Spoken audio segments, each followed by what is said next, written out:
Hi, we are reading the story. We're on page 115. We were still on Samson, and Samson had just taken some foxes, tied them together by their tails, and lit torches and let them loose in the grain of the Philistines, and the grain burned. The Philistines were not pleased, and when they found out it was Samson, they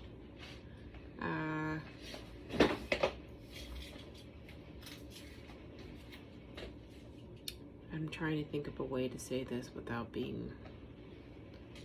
it being too heavy. They put to death Samson's wife and her father.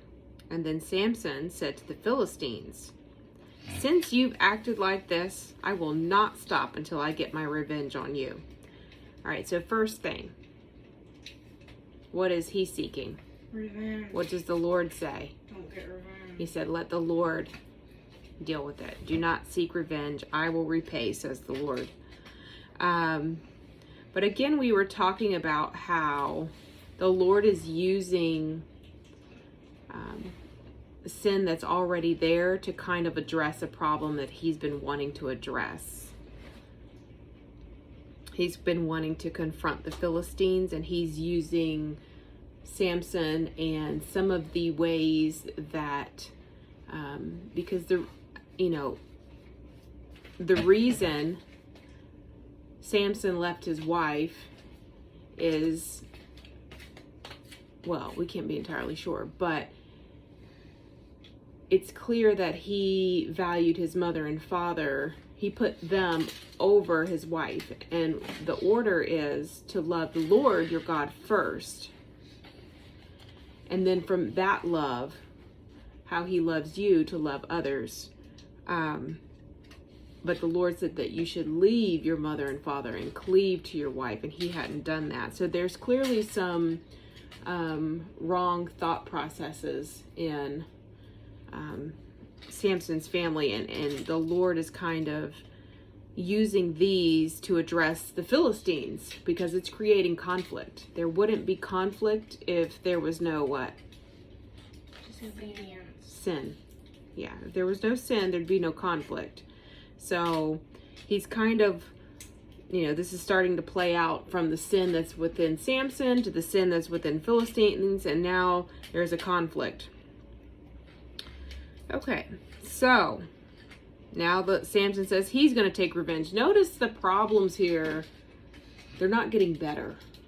Notice they just keep getting worse and worse. I'll do this. Okay, if you do that, I'll do this. Instead of just seeking the Lord as to what to do, the Philistines don't worship the Lord. So of course, their first inclination is not going to be to seek the Lord. But Samson should be. He should be thinking, these problems keep coming. Maybe I should turn my heart to the Lord. But he hasn't yet. So, Samson attacked the Philistines viciously and defeated many of them.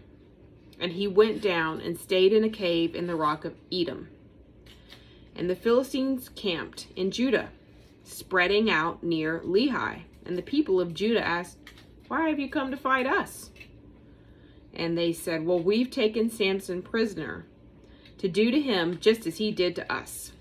So 3,000 men from Judah went down to the cave in the rock of Edom. They're going to go confront Samson, because the Philistines have now come to confront the people in Judah. And they said, "Well, what's going on?" They said, "All this." They said, "Well, Samson did this." So now they did what? They took 3,000 men to go confront Samson. And we're like, hey, they said, "Don't you realize that the Philistines are rulers over us? Why have you done this to us?" Can you imagine? You've just been seeking revenge, creating havoc, and then you went to go hide in a cave. And then suddenly there are 3,000 men outside the cave like, "Excuse me, do you know what you've done?"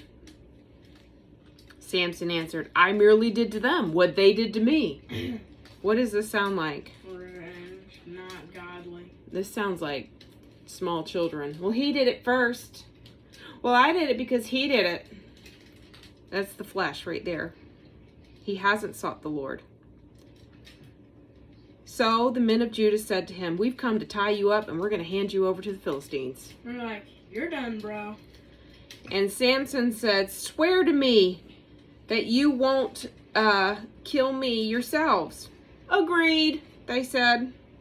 We will only tie you up and hand you over. We won't kill you.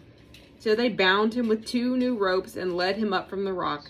As he approached Lehi, the Philistines came toward him shouting. The Spirit of the Lord came powerfully upon him. Upon who, do you know? Samson. The ropes on his arms became like charred flax. I don't know what that is. I think it's something weak.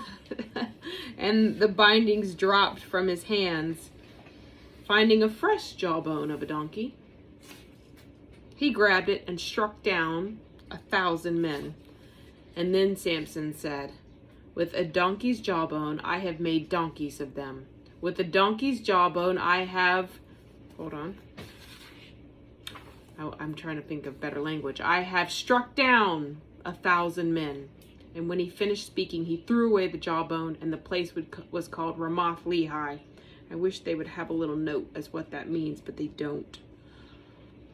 It probably means Donkey's jawbone.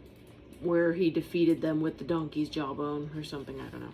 Because he was very thirsty, he cried out to the Lord. Now he's turned his heart to the Lord. You have given your servant this great victory, but must I now die of thirst and fall into the hand of the uncircumcised? But now he's just being passive aggressive. Because we'll just die of thirst. You said that. That was one of your ways of... Caleb, no. But he could have just done what? Asked the Lord. Just, may I have some water, please? Or could you point me in the direction? Could you point me in the direction of the nearest spring, please? I shall die of thirst. So God opened up a hollow place in Lehi, and water came out of it, a miracle. When Samson drank, his strength returned, and he revived, just from water. So the spring was called En Hakkore. I don't know, and is still there in Lehi. Again, I wish that they had said what that means. Samson led Israel for 20 years. I did not know that. In the days of the Philistines. One day Samson went to Gaza, where he saw a woman, and she offered to love him like a husband without being married to him. That's just crazy that it was so casual back then. No problem. Hey, like someone comes up to the street, hey, I'll love you like a husband even though we're not married. Okay. And he went to spend the night with her, and the people of Gaza were told, Samson is here. So notice he allowed himself to walk into sin, and as soon as he walks into sin, he gets into trouble.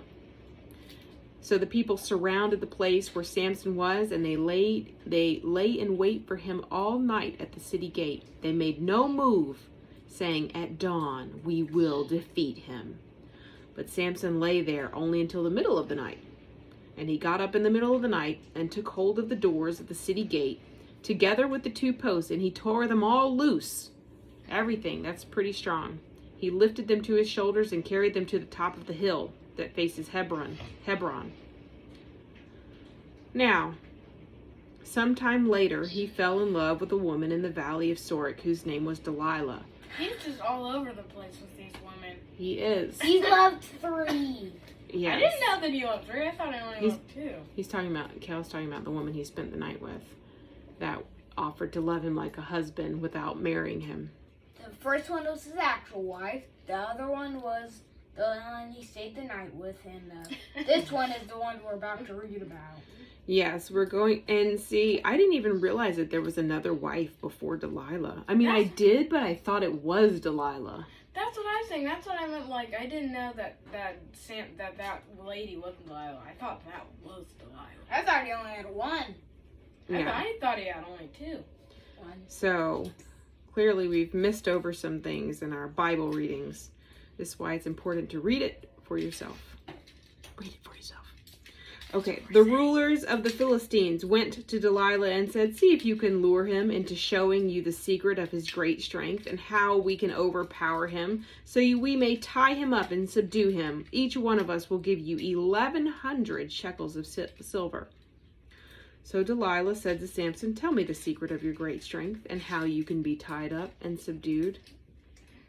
And Samson answered her, "If anyone ties me with 7 fresh bowstrings that have not been dried, I'll become as weak as any other man." We're going to stop there only because we're beginning the story of Delilah. I wanted to get to the end of the page. We're at the bottom of page 116. We're going to start at page 117. But I did want to point out, this is the same thing that has happened with that other wife. I didn't realize that it had happened already. Notice it's almost the exact same language that's happened. "Please tell me how to defeat you," the woman says. Remember that his other wife had asked him, "Please tell me the secret," because she was trying to get it for her people. Now Delilah is trying to get it for the Philistines as well. Oh. And for money. Now I don't know if Delilah is from the Philistines. It doesn't say. It just says in the valley of Sorek. And the rulers of the Philistines went to her, so I don't know. But what are we noticing about Samson's heart and women? He's very lustful. It is lust. It's not love. Because if it were love, it would come from the Father. It would come from the Lord. And it would go from the Lord to the Father. From the Lord to Samson to his wife and back to the Lord. It would be a circle. But Samson's... What about the children? He doesn't have any children yet. Or I don't know if he will ever. I don't think he will. That would be like the circle with them. Well, there's no children yet. But let me finish my thought, please. So Samson's desire for women is not love, it's a lust. And a lust is an inversion of love. That means it's something that I'm greatly desiring for myself. And it's not for anyone else. There's no greater glory. There's no greater, it's just me, me, me, me, me, me, me. And it's an immediate, it's like, fulfills an immediate desire. I have to have it now. And it's fleshly. Okay, that was a really long one today. It's been 12 minutes, so let's cut it out. Bye.